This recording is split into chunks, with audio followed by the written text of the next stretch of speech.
चाहे समाजवादी पार्टी हो, बीएसपी हो या दीगर वो कांग्रेस पार्टी हो, इनमें आपका क्या मुकाम है, आपकी क्या इज्जत है, क्या फ़ायदा है डबल इंजन की सरकार का जो किसानों के वहाँ पर जो गन्ने की कीमतों में इजाफा नहीं कर पाती है।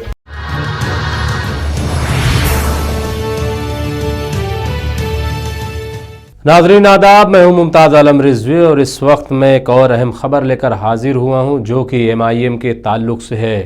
MIM चीफ असदुद्दीन ओवैसी ने एक बार फिर मुजफ्फरनगर रैली को ख़िताब करते हुए उन्होंने समाजवादी पार्टी, कांग्रेस और बहुजन समाज पार्टी पर निशाना साधा है। वर्चुअल रैली में उन्होंने कहा कि मुसलमानों के साथ अगर किसी ने ज़्यादती की है तो वो सेकुलर पार्टी ही हैं। उन्होंने किस तरीके से सेकुलर जमातों को निशाना बनाया है, देखिए ये रिपोर्ट। जैसा कि आपने अभी मजलिस के ज़िम्मेदारों से सुना कि मजलिस ने उत्तर प्रदेश के 2022 के विधानसभा के चुनाव में हमने जनाब बाबू सिंह कुशवाहा साहब की जन अधिकार पार्टी, वामन मिश्रान साहब की बहुजन मुक्ति पार्टी, जिसमें और भी 4 सियासी पार्टियां हैं, उनसे हमने अलायंस किया और एक भागीदारी परिवर्तन मोर्चा बनाया, जिसमें हम सब ने मिलकर ये तय किया कि अगर उत्तर प्रदेश की जनता और आवाम इस भागीदारी परिवर्तन मोर्चा को अपने दुआओं से, आशीर्वाद से, वोटों से कामयाब करती है और सत्ता देती है, तो इसका पहला मुख्यमंत्री बाबू सिंह कुशवाहा साहब 2.5 साल के लिए होंगे। और बाबू सिंह कुशवाहा साहब उत्तर प्रदेश की सियासत के लिए कोई नया नाम नहीं है। बरसों से वो सामाजिक न्याय की लड़ाई लड़ रहे हैं, अपनी पार्टी जन अधिकार पार्टी बनाई है और 2.5 साल के लिए दलित समाज से के किसी शख्स को उत्तर प्रदेश का मुख्यमंत्री बनाया जाएगा। और 5 साल में 3 डिप्टी चीफ मिनिस्टर होंगे, जिसमें एक मुसलमान भी होंगे और दूसरे अल्पसंख्यक समाज और OBC के तबके के भी लोग, तो उनको डिप्टी CM बनाया जाएगा। आप जानते हैं कि मजलिस शुरू से उत्तर प्रदेश में हिस्सेदारी की लड़ाई, हिस्सेदारी और अपने हिस्से का मुतालबा और डिमांड कर रही है। इसीलिए मैं ये समझता हूं कि ये जो भागीदारी परिवर्तन मोर्चा बनाया गया है, इससे उत्तर प्रदेश के ना सिर्फ OBC समाज को, पिछड़े समाज को, दलित समाज को, बल्कि अल्पसंख्यक समाज, जिसमें हमारे बड़ी तादाद में मुसलमान भाई और बहन हैं, इन सब को इससे सबसे बेहतरीन फ़ायदा और कामयाबी हासिल होगी। इससे हिस्सा अगर हमको लेना है, याद रखिए, जब तक आप अपनी आज़ाद और इंडिपेंडेंट पॉलिटिकल सियासी लीडरशिप को नहीं बनाएंगे, आपको हिस्सा नहीं मिलेगा। आज आप देख रहे हैं, चाहे समाजवादी पार्टी हो, BSP हो या दीगर वो कांग्रेस पार्टी हो, इनमें आपका क्या मुकाम है, आपकी क्या इज्जत है। ना आपका कोई मुकाम है, ना आपकी कोई इज्जत है, ना आपकी कोई सियासी पहचान है।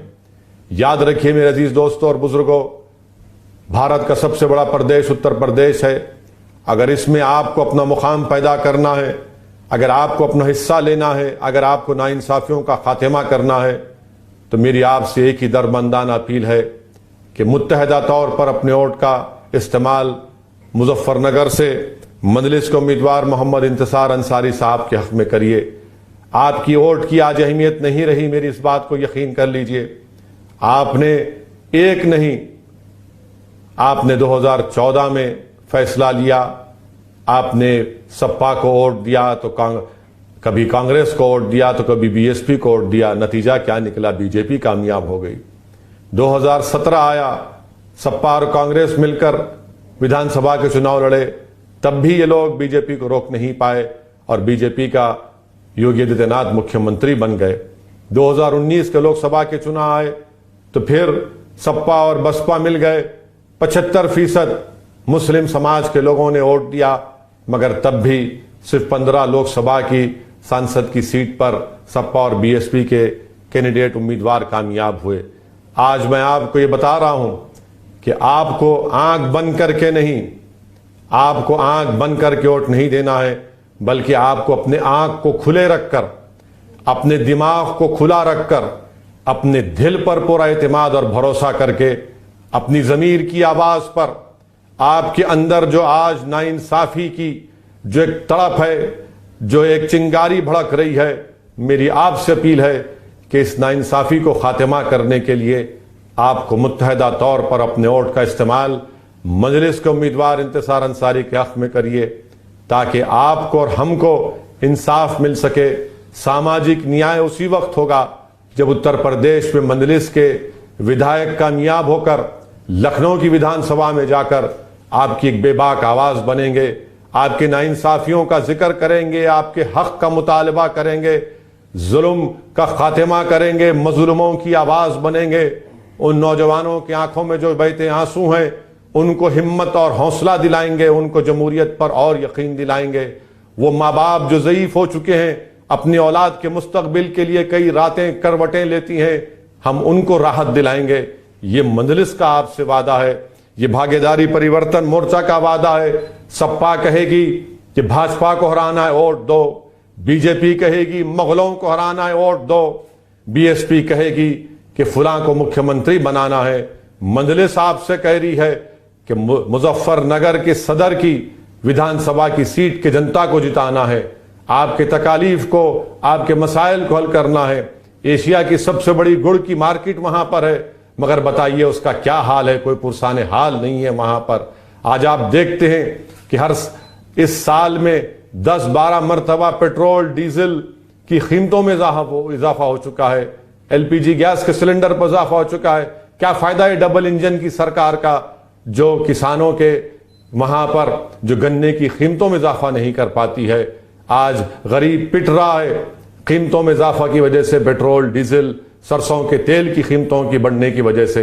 मेरे अजीज दोस्तों और बुजुर्गों, आप देखते हैं कि जो कुरैश बरादरी के लोग हैं उनके कारोबारों को बंद कर दिया गया।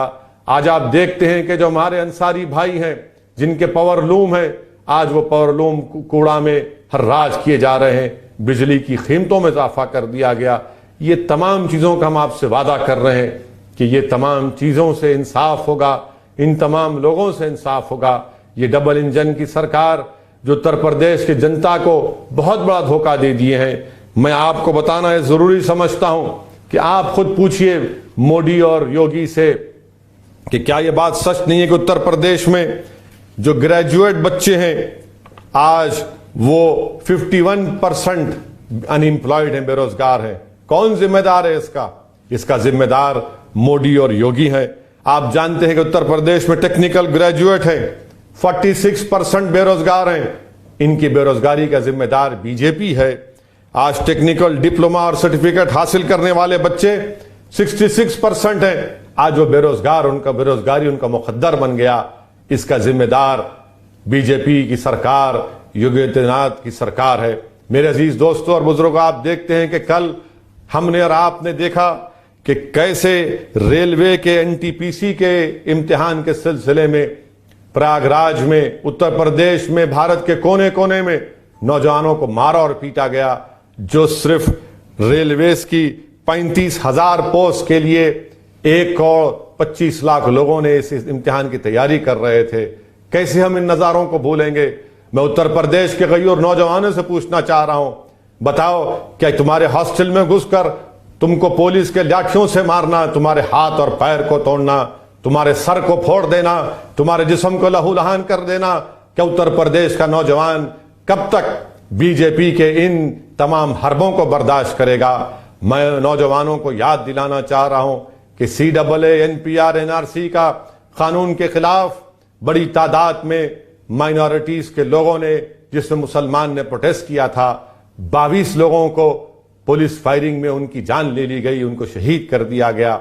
आज तक उसके ऊपर कोई FIR तक जारी नहीं हुआ। मगर आज आप देख रहे हैं कि कल जो खामोश थे, आज आप देख रहे हैं कि कैसे इस रेलवे के NTPC के एग्जाम में नौजवानों को मारा और पीटा जा रहा है।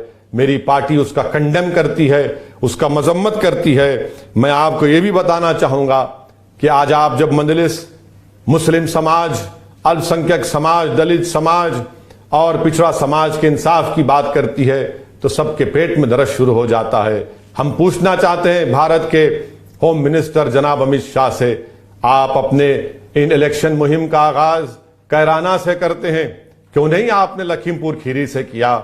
वहां पर जाकर आप उन 4 किसानों को, जिसका आपके मंत्री की गाड़ी से उनको कत्ल कर दिया गया, वहां पर लखीमपुर खीरी को जाना था जनाब अमित शाह को और वोट का उनसे मुतालबा करना था।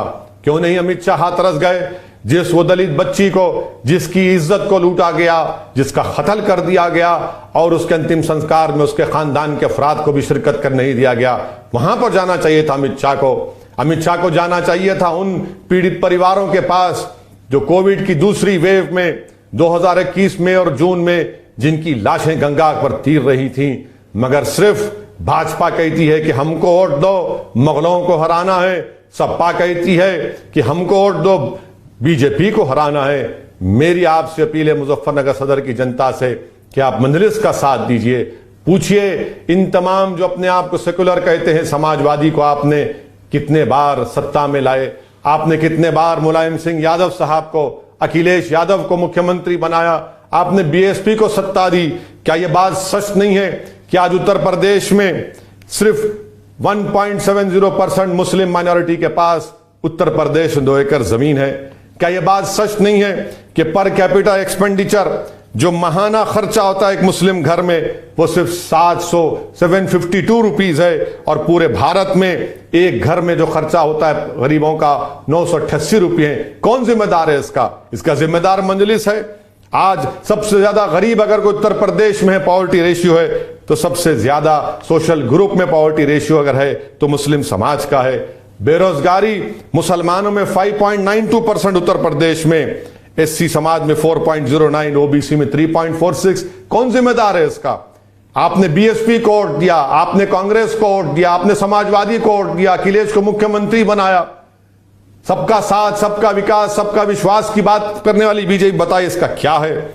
और उत्तर प्रदेश के गवर्नमेंट एम्प्लॉयमेंट में डेटा बताता है कि सिर्फ 5% मुसलमान हैं। मेरे अजीज दोस्तों और बुजुर्गों, मेरी आप तमाम से गुजारिश है, इन नाइंसाफियों का अगर आप खातिमा चाहते हैं, इंसाफ चाहते हैं, तो मेरी आपसे दरमंदाना अपील है मुजफ्फरनगर सदर सीट के तमाम वोटर से, राय दहिंदगान से, कि आप सामाजिक न्याय के लिए, सेकुलरिज्म की हकीकी कामयाबी के लिए, भाईचारगी के लिए आप मंजलिस के हक में पतंग के निशान पर बटन दबाइए। समाजवादी सेकुलर नहीं है। देखा अखिलेश मुख्यमंत्री थे तो मुजफ्फरनगर का कांड हुआ, 50,000 से ज्यादा लोग अपने घरों से बेघर हो गए जो आज भी नहीं लौट पाए। ऐसे कई महिलाओं की इज्जत लूटी गई जिनको अब तक इंसाफ नहीं मिला। आइए 10 तारीख के दिन, फरवरी के दिन, एक तारीखी फैसला करिए, अपने दिल पर भरोसा करिए, अपने पूरे होश हवास के साथ, जिम्मेदारी के साथ, आंखों को खुला रखकर, अपने दिल और दिमाग को खुला रखकर, अपने दिल पर भरोसा रखकर, पूरे एतमाद के साथ आप पतंग के निशान पर बटन दबाकर अपने इत्तेहाद को मजबूत करिए। यह हिस्सेदारी की लड़ाई में एक तारीखी कामयाबी मंजिल को आप रकम कराएंगे, ताकि आने वाली नस्लें याद रखें कि एक लोग उठे थे, एक दीवाने उठे थे, जिन्होंने उत्तर प्रदेश के मजलूम अवाम को इंसाफ दिलाने के लिए सब कुछ अपना दांव पे लगा दिया। और कामयाब करिए मंजलिस को। शुक्रिया। और इस भागीदारी परिवर्तन मोर्चा को कामयाब करके बाबू सिंह कुशवाहा साहब को मुख्यमंत्री बनाइए और 3 डिप्टी सीएम रहेंगे, जिसमें एक मुसलमान समाज के और दूसरे समाज के, ओबीसी समाज के भी लोग होंगे। यही सही मानों में सोशल जस्टिस की, सामाजिक न्याय की कामयाबी होगी। पतंग के निशान पर बटन दबाइए, अपने इत्तेहाद को कामयाब करिए। शुक्रिया। बाकी अहम खबरों के लिए देखते रहिए MMC न्यूज़ इंडिया। शुक्रिया।